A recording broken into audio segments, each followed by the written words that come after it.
Hey everyone, this is Leah Stevens back to you for Sound in the World Around Us, Part 2, Environmental Activism in Music.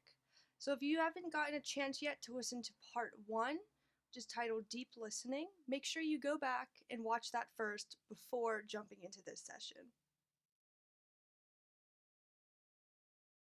So in last class, Deep Listening, we talked about sound.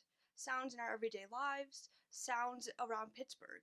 We discussed Pauline Oliveros and her practice of deep listening, absorbing sounds with a sense of awareness. Hopefully, you learned how important sound is as a cue to what's going on around us, and how sound is an integral part of the fabric that makes up our home and communities. We'll be learning how even music that isn't overtly political or referential to current events is still deeply attached to specific times of history. For example, Vietnam War era rock and roll, there's a lot of protest music. However, not all rock and roll is protest music, but it is still deeply connected to that wartime era. Music and art always holds up a mirror to the current day, whether it's overt or not.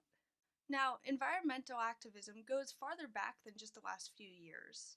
So today, I'm going to be showing you two pieces of music from the 20th century that both run parallel to environmental activism. And we're going to do this in two phases. First, we'll listen to some of the music so that you can imagine what kind of environment you think the music is depicting. And then I'll reveal what the music is, and we'll get into the history behind it, the environmental activism behind it, as well as some interesting musical aspects. Okay, so let's get started here. I'm going to play a little excerpt of music for you. It may be a little strange music, but I want you to think back to our first class where we thought about what kind of space does this sound exist in? Is it indoors, outdoors? Is there an abundance of sound or minimal sound? And how does that affect what kind of environment we visualize? So remember that these sounds are coming from musical instruments, but I want you to think about what real life sounds these instruments can be representing, and that will help inform what kind of environment this may be representing. So let's take a listen.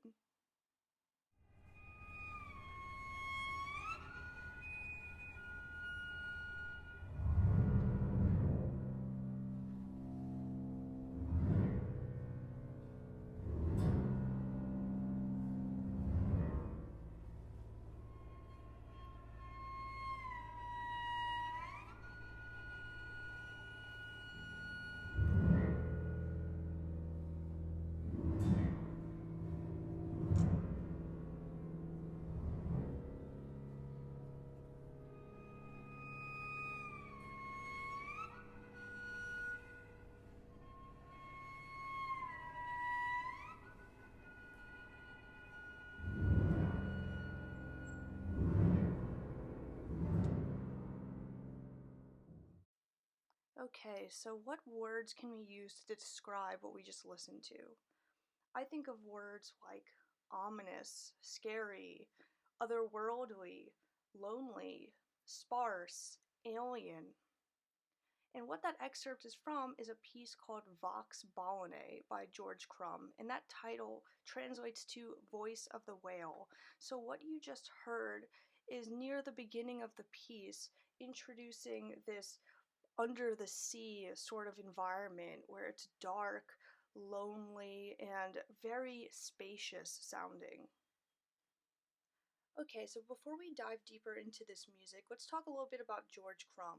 He's a living composer, a prolific living composer. He's born in 1929 and is a winner of Grammy and Pulitzer Prizes, and his works are performed very often worldwide. His music is known for being programmatic and theatrical. So what do I mean by that?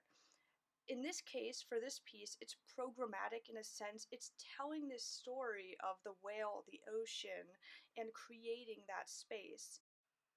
And this piece is theatrical in the way it calls the performers to play. So the performers are asked to wear masks. Right on the score, it says Vox Ballinae for 3 masked players. Why? Now, there are some instructions in the score, and I'm going to read a little quotation to you here. The masks, by effacing a sense of human projection, will symbolize the powerful impersonal forces of nature, in parentheses, nature dehumanized. Now, what does that mean? Basically, it's removing the focus of the humans in this piece so that the focus can be channeled to being in this natural world. It's not a human-centric world. We'll get into that a little bit more later. First, let's get into the main inspiration behind this piece, The Voice of the Whale. So this was written in 1971, shortly after the first whale recordings were released to the public. They were released on an album, and over 100,000 copies were sold. Now this is huge. Imagine that you've never heard whale sounds before, and you're in this time of war and political chaos, and all of a sudden you have access to something completely otherworldly, something from the depths of the ocean.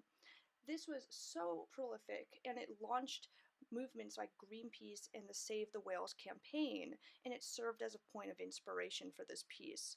So let's take a listen to some of those first whale recordings.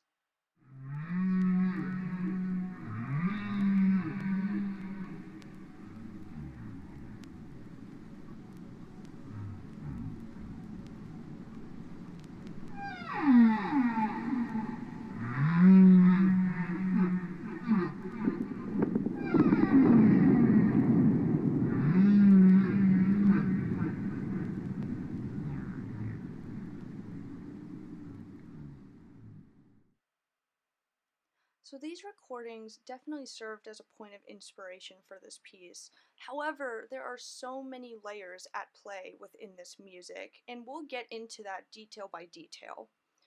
First, we have to acknowledge when in history this piece was happening, the 1970s. The Vietnam War raged on among protests. There were Cold War tensions. Nixon launched the war on drugs. Hearings are held for police corruption. So it's an incredibly volatile time in American history and world history. This piece is written for amplified flute, amplified cello, and amplified piano. And this is really important to note because this plays into that theatricality that I mentioned before. George Crum is using technology that is kind of new for his time, and by amplifying the instruments, it creates this cosmic space, this larger than life.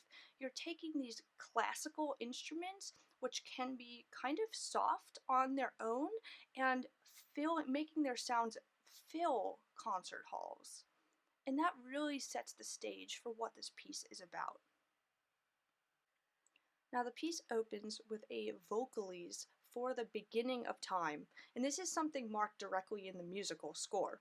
And in this beginning part is where we hear some of these whale sounds. I'll show you that in a few minutes. And the piece ends with a sea nocturne for the end of time. So in just 20 minutes, George Crum is attempting to create this sound world that is representative of all of time. And this goes back to this concept of nature dehumanized, the thing with wearing masks, and creating this soundscape that isn't focused around humans. And between this vocalese and the sea nocturne that kind of serve as the bookends of this piece, there's a theme in variations. Crum takes what he calls the sea theme and transforms that throughout the piece, so there's a sense of passage of time. So let's get into this music. We're going to listen to excerpts from each section of the piece, beginning with the opening vocalese for the end of time. Now this is where there's a clear inspiration from the whale sounds, as you'll hear, where the flutist is called to sing and play the flute simultaneously to create this whale sound. And that flutist happens to be me. This is my recording. And in the score, this part is marked as grotesque and wildly fantastic. So hear how the kind of wild, untamed nature sounds for this opening.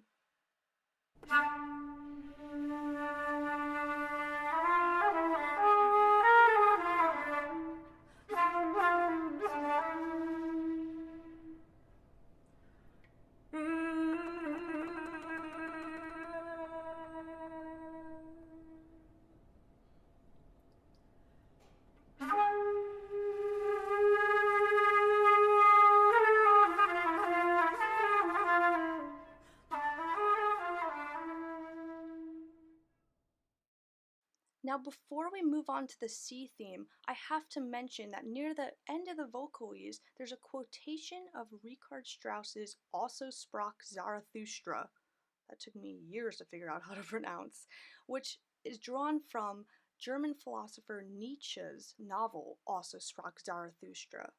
Now, this can be like a whole other class in itself, but in brief, this novel discusses philosophies such as the purpose of life, man's place within nature, and the philosophy of man being able to reach its absolute best self.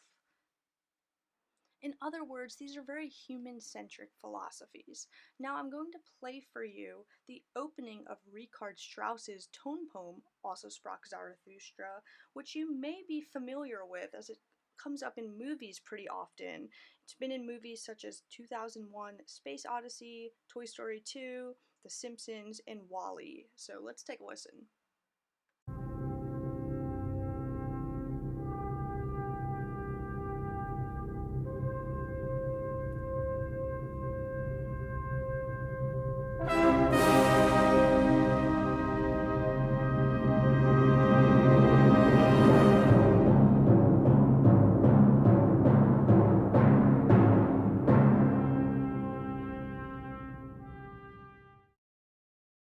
Sound familiar?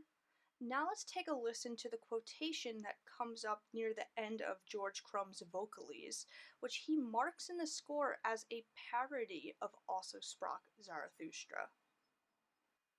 So perhaps this parody is a commentary on this human-centric ideology and the repercussions of that ideology. Let's take a listen.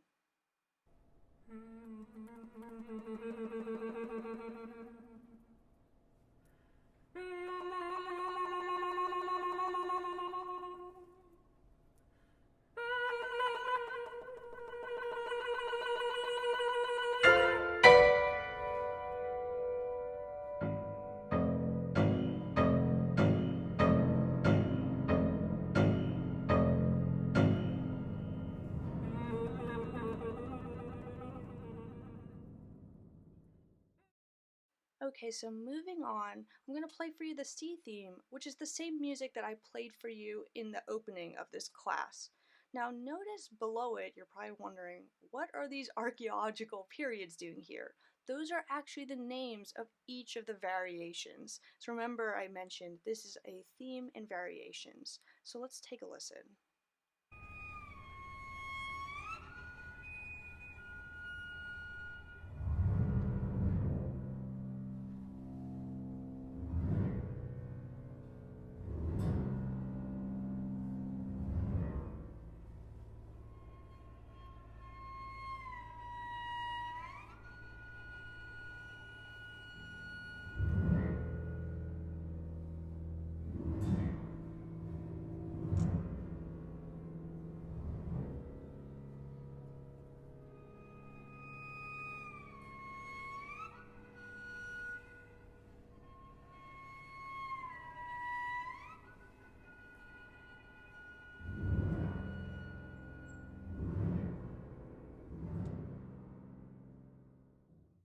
Next, I'm going to play for you an excerpt from the first variation, Archaeozoic.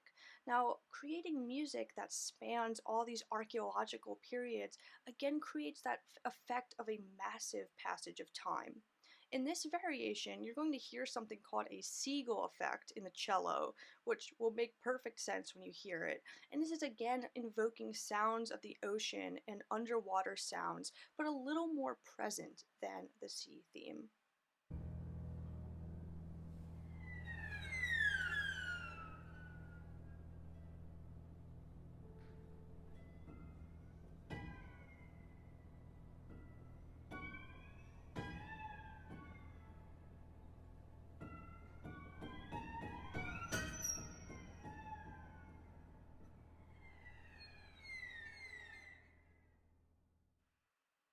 Remember before when I said that this piece is larger than life? Well, this next variation evokes classical Indian music, so there's a sense of this music appealing on a global scale, involving the entire planet. This music evokes a heartbeat of nature and is even marked in the score that the piano's buzzing sounds be like a larger rhythm of nature. Let's take a listen.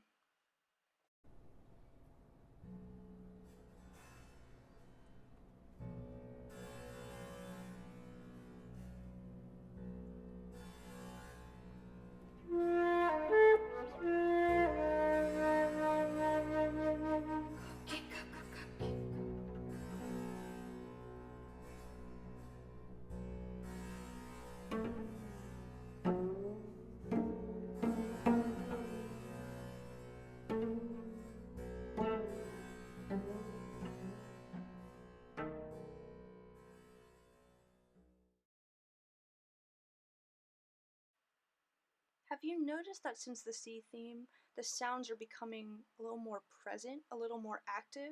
Well, in this next one, you'll hear the flute, cello, and piano playing in this more agitated sound. There's a sense of uncertainty. We're building to somewhere.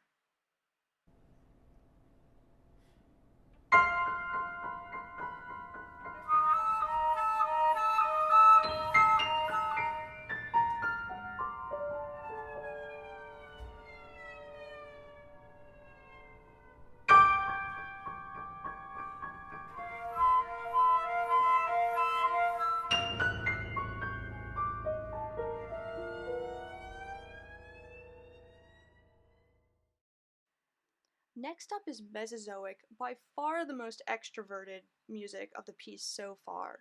And this music evokes Javanese gamelan music, which uses a lot of bells, cymbals, it's very percussive. Let's see how that sounds.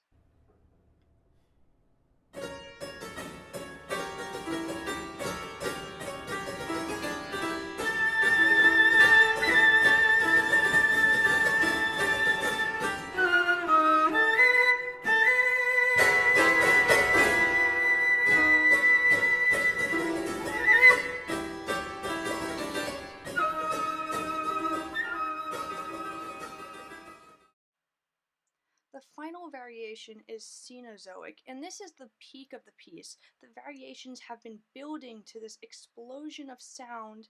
The flute and cello have these wild solos, and most importantly, there's a recall of the Ososproxarthustra parody, and you'll hear that when the piano has two big chords followed by the piano and the cello plucking bum, bum, bum, bum. So it's very foreboding. It seems like we're not quite through the storm yet.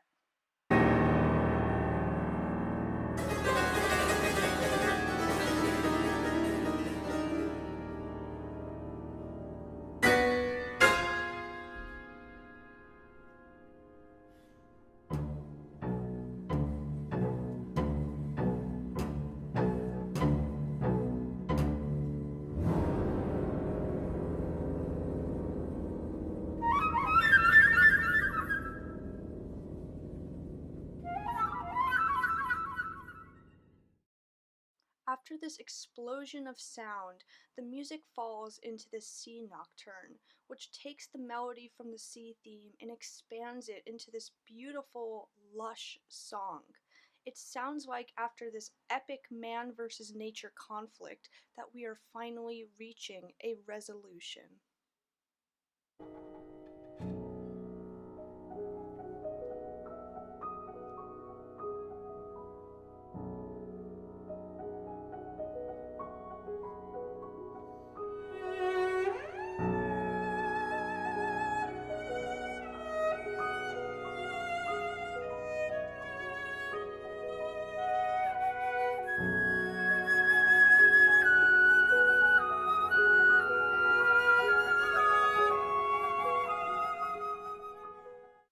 However, near the very end of the piece, there is a final recall of the Ososproxarthustra parody, suggesting that even through this expansive passage of time, there's a never-ending cycle of this conflict.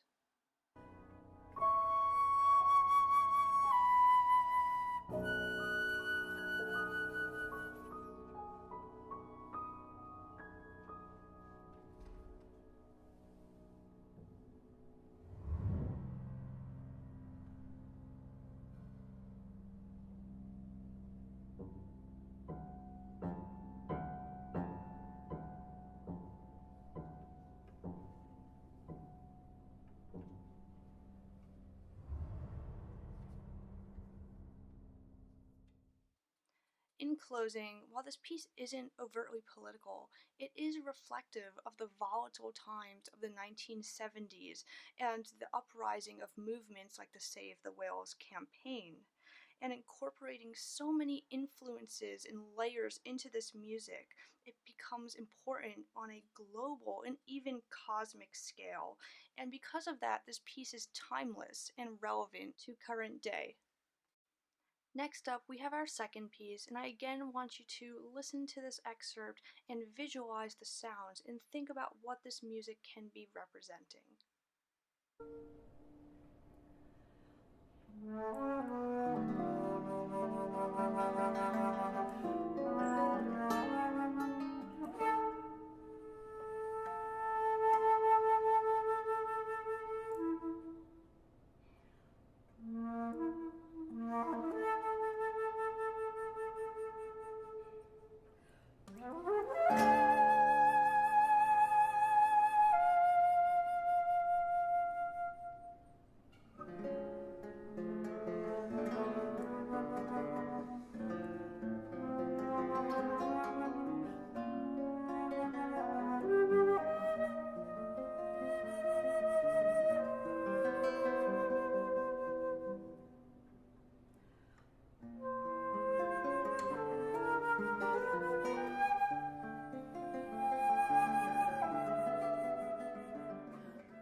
Okay, imagining this environment is a little bit of a trick because this is another piece that is representative of water, which really goes to show that there are so many different compositional styles in music for representing water.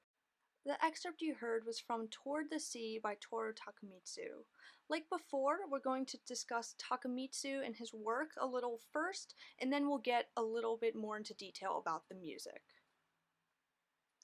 Toru Takemitsu lived from 1930 to 1996.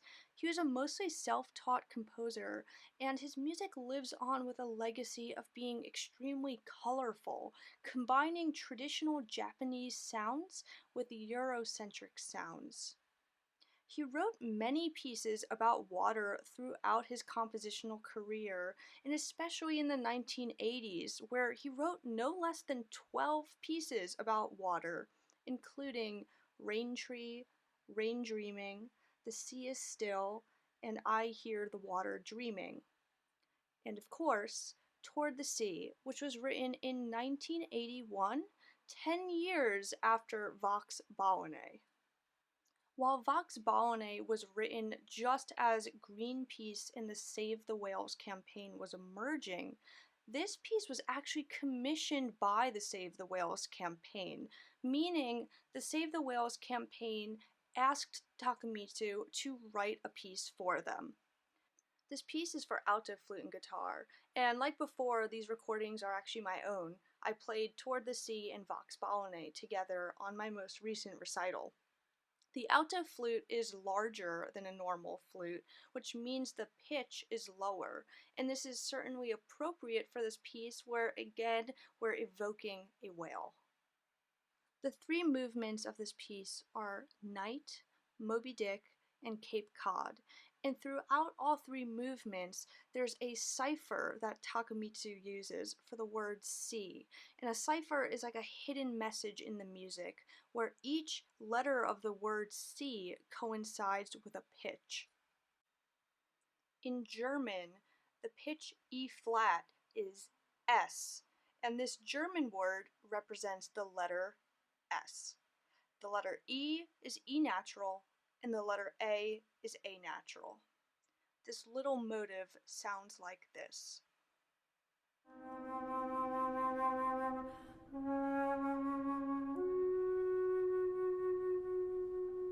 So this little three-note motive is used as a building block throughout the piece. In some instances, it's very obvious, and in other cases, it's more hidden or in a different transposition. I feel like the best way to describe Takemitsu's compositional style for this piece is with this quotation. I love the sea. It has many faces. Numerous currents are whirling in it, each with a tempo, a color, and a temperature of its own. This phenomenon reminds me of the structure of music.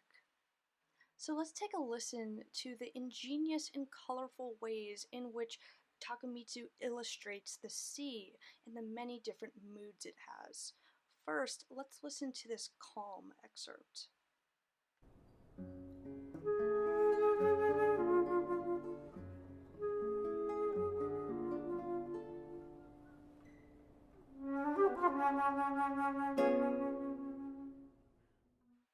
Next, playful. When I play this, I imagined waves tossing and turning under the sun.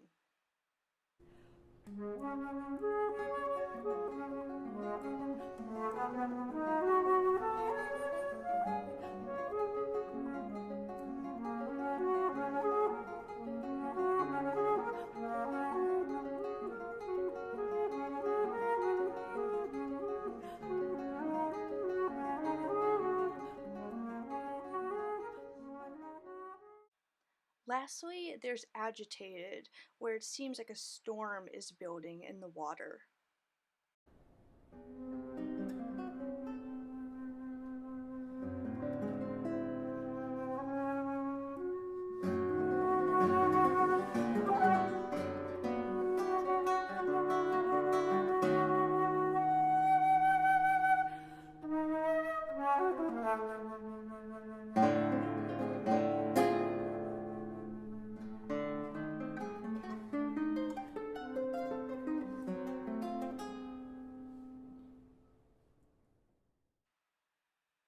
Like Vox Ballone, this piece takes a motive, in this case the sea cipher, and brings it through this transformative journey, this passage of time.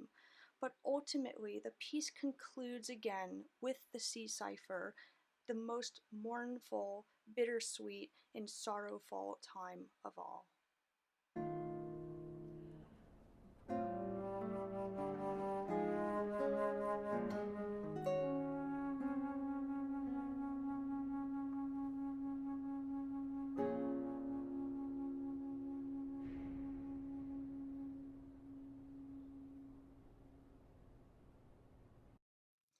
All right, well, that wraps up our class on environmental activism in music. I hope it gives you a lot to think about, to reflect upon. It's a pretty big topic. And I encourage you to check out your own favorite artists and see if they have any music about environmental activism or maybe other types of activism. Remember, I said in the beginning of class that art and music usually holds up a mirror to what's happening right now in our world. So, see if your favorite artists have music about gender inequality or racial inequality. There are so many things that musicians are really outspoken about, and I encourage you to check it out.